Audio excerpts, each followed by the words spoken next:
है। वहां पर उस अक्षरधाम के सन्मुख यमुना जी के पाठ की बड़े ही सुंदरता है, बड़े अपार शोभा है। पशु पक्षी क्रीड़ा करते हैं। रंग भवन के सन्मुख ही अक्षरधाम है।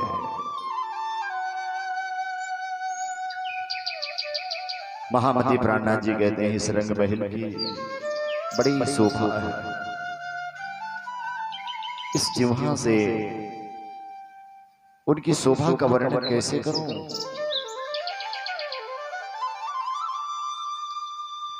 दोनों महल के द्वार भी आमने सामने हैं, जैसे तेज के समूह सन्मुख तेज विद्वान हो। दोनों ओर से आमने सामने किरण उठ रही हो। प्यारे हे प्रेमियों, महामती प्राणनाथ जी कहते हैं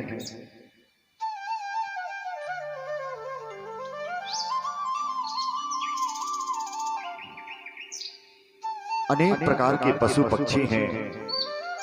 उन सभी के केश और पंख बड़े ही चित्रित है, बड़े ही सुंदर दिखाई देता है। इतना सुंदर लगता है। उनसे निकलता हुआ अपार प्रकाश भी अति सुंदर है। इनकी कीड़ा और वाणी श्री राज्य की प्रसन्नता के लिए होता है। यमुना जी के पार भी इसी प्रकार के पशु पक्षी कल कल चहकती हुई कलवर करते हुए दिखाई पड़ते हैं। रंग महल रंग भवन में सन्मुख अक्षरधाम भी बड़े सुंदर सुशोभित है। ये दोनों परम धाम और अक्षरधाम एक दूसरे के आमने सामने हैं। प्यारे हे प्रेमियों, दोनों महलों के द्वार आमने सामने हैं। दोनों स्थान अक्षरधाम और परम धाम दोनों इस प्रकार से लीला होती है। वहां पर परम धाम में किशोर लीला और अक्षरधाम में बाल लीला होती है। महामती प्राणनाथ जी कहते हैं लीला में ही दो स्वयं भिन्न भिन्न प्रतीत होते हैं, किंतु ये दोनों एक दूसरे से भिन्न नहीं है। ये दोनों एक ही हैं, विभिन्न प्रतीत होते हैं। अक्षरधाम के चारों ओर विभिन्न प्रदेश हैं, विभिन्न वन लगे हुए हैं। धामधनी तथा ब्रह्मात्माओं के खिलौनों के सामने पशु पक्षी अपने झुंड बनाकर के प्रेम पूर्वक खेलते हैं।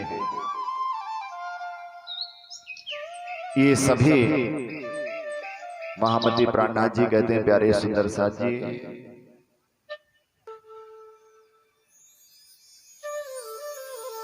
पशु पक्षी अपना अपना समूह बनाकर बड़े द्वार के सन्मुख जाकर के कीड़ा करते हैं। रंग भवन के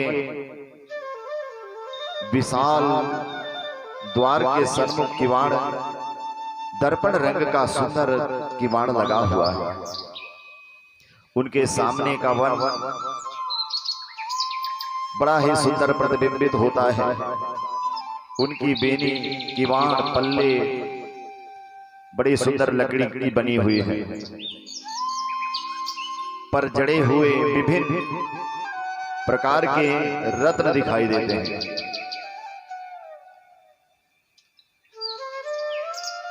प्यारे हे प्रेमियों, इनकी शोभा का वर्णन महामती प्राणनाथ जी कहते हैं कैसे करो। द्वार के इन किवाड़ों के पर अनेक प्रकार के कटाव लगे हुए हैं। अनेक प्रकार के चित्रकारी हैं तथा रत्नों से जड़ाया हुआ प्रतीत होता है। चौक के चारों ओर रत्न सुशोभित हैं, द्वार के चारों ओर मणि जड़ायमान हैं, उनका प्रकाश भी अत्यंत दीप्यमान है। द्वार के ऊपर दोनों ओर सुंदर दीवार बनी हुई है, अनेक प्रकार के रत्न जड़े हैं। दीवार का रंग लाल है तथा खिड़कियों में जाली लगी है। इनके चारों ओर की दीवार पर भी बड़ी सुंदर रत्न जड़े हुए हैं।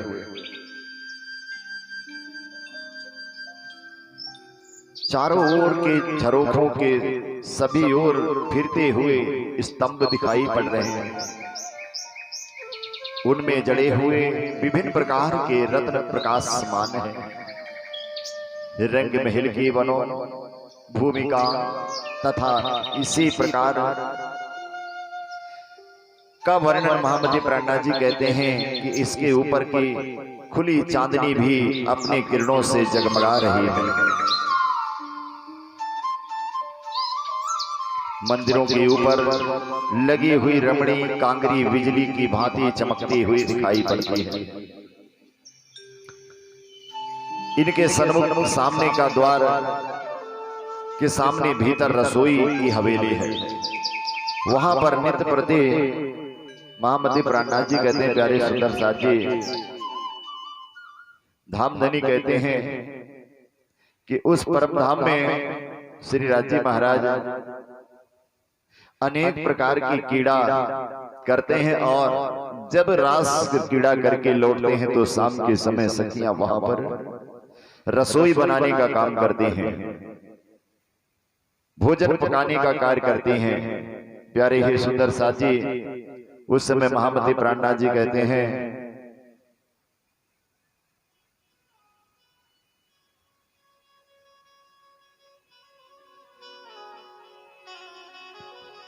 इन रसोई की हवेली के अनेक चौक चबूतरे हैं, अनेक मंदिर और साथ अनेक मार्ग भी आए हुए हैं।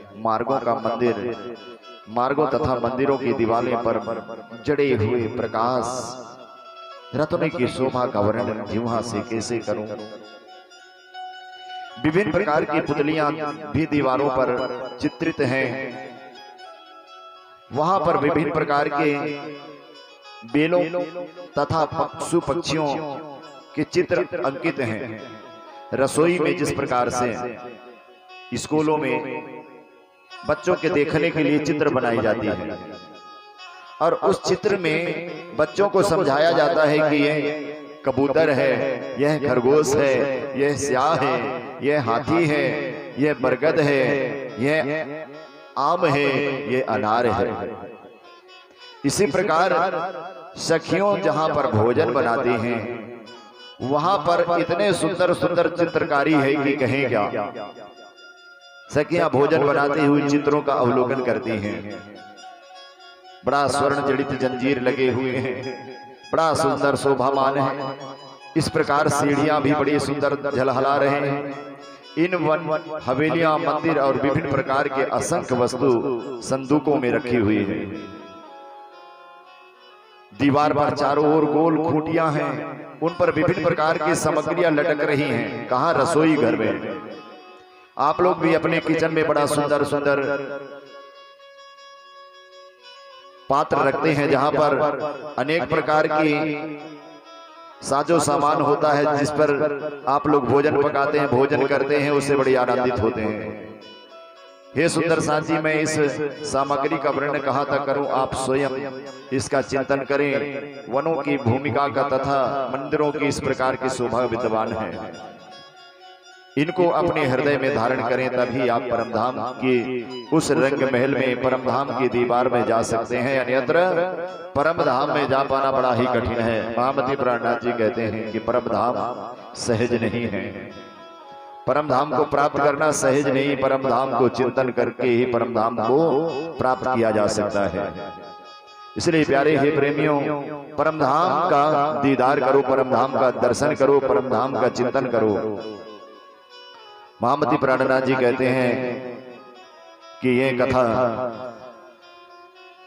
ठीक है, सेकेंड समय पर प्रारंभ होगी। आरती पूजन के उपरांत आप लोगों ने वाणी का चर्चा आपने श्रवण किया, साथ ही आइए अब हम